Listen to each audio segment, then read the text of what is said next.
Over billing کرنے والے discos افسران کے خلاف 3 سال کی سزا کا بل منظور۔ وفاقی وزیر توانائی اویس احمد خان لغاری کی جانب سے بتایا گیا ہے کہ قومی اسمبلی نے ڈسکوز میں اوور بلنگ پر قانون سازی کی منظوری دے دی ہے۔ وزیر توانائی نے کہا ہے کہ نیپرا ایکٹ میں ترمیم سے ایک اور وعدہ پورا کر دکھایا، اس شخص سے اوور بلنگ اور غلط بلنگ والے افسران کی پکڑ ہو سکے گی۔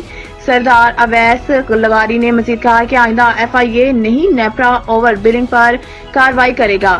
اس حوالے سے نیپرا کے ذرائع نے بتایا ہے کہ FIA کے بلا وجہ ہراسمنٹ سے بچنے کے لیے رولز تبدیل کیے گئے۔ FIA صرف نشاندہی کرے گا اور افسران کی گرفتاری کا مجاز نہیں ہوگا۔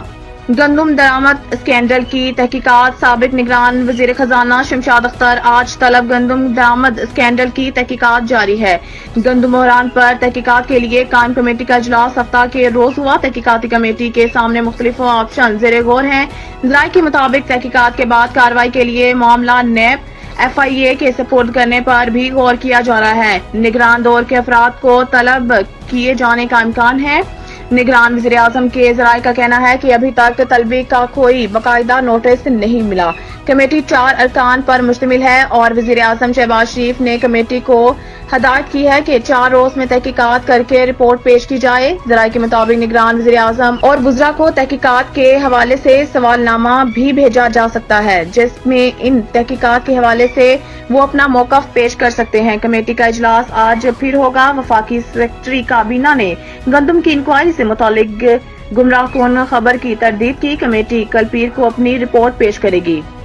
گورنر پنجاب کی آج ہونے والی تقریب حلف برداری ناگزیر وجوہات پر ملتوی۔ لاہور۔ نامزد گورنر پنجاب سردار سلیم حیدر کی آج ہونے والی تقریب حلف برداری ناگزیر وجوہات کی بنا پر ملتوی کر دی گئی۔ پیپلز پارٹی پنجاب کے رہنما حسن مرتضیٰ کا کہنا ہے کہ گورنر پنجاب کی حلف برداری کی تقریب اب 7 مئی بروز منگل شام 6 بجے گورنر ہاؤس میں ہوگی۔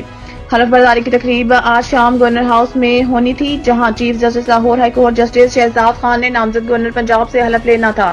نامزد گورنر پنجاب سردار سلیم حیدر کا تعلق پنجاب کے ضلع اٹک سے ہے اور وہ سابق وفاقی وزیر بھی رہے ہیں۔ اس کے علاوہ وہ پیپلز پارٹی راولپنڈی ڈویژن کے صدر بھی ہیں۔ سردار سلیم حیدر 2008 میں اٹک سے NA 59 سے MNA منتخب ہوئے تھے۔ ایمل ولی بلا مقابلہ ANP کے مرکزی صدر منتخب۔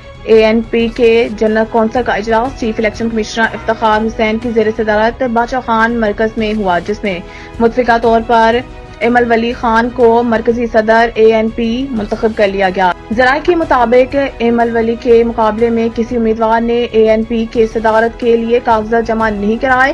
ایمل ولی کا نام امیر حیدر ہوتی نے پارٹی صدارت کے لیے تجویز کیا تھا۔ یاد رہے کہ ایمل ولی خان سے قبل ان کے والد اسفندیار ولی ANP کے مرکزی صدر تھے، تاہم وہ گزشتہ کئی عرصے سے سیاسی سرگرمیوں سے دور ہیں اور انہوں نے رواں برس فروری میں ہونے والے عام انتخابات میں بھی حصہ نہیں لیا تھا۔ دوسری جانب گزشتہ روز ANP کے مرکزی ترجمان ظاہر خان نے اپنا عہدہ چھوڑنے کا اعلان کیا تھا اور ان کا کہنا تھا کہ ANP کے انٹرا پارٹی الیکشن میں حصہ نہیں لے رہا۔ The Country School, a project of Bloomfield Hall. بہترین نصابی اور ہم نصابی سرگرمیوں کا حامل بلومفیلڈ ہال اسکول کا متعین کردہ اعلیٰ تعلیمی معیار، اسلامی تعلیم سے آراستہ انٹرنیشنل سٹینڈرڈ ایجوکیشن، بچوں کی انگلش بول چال پر خصوصی توجہ، تجربہ کار اور تربیت یافتہ اساتذہ، کشادہ پلے ایریا، 25% رعایتی فیس کے ساتھ بلومفیلڈ ہال اسکول میں او لیول کرنے کا بھی موقع۔ So don't wait. The Country School towards academic excellence. Sahiwal Campus, 160 Old Civil Line, Sahiwal, 040-422-4747. Jahaz Ground Campus, 20B, near Social Security Hospital. Jahaz Ground, Sahiwal, 040-450-37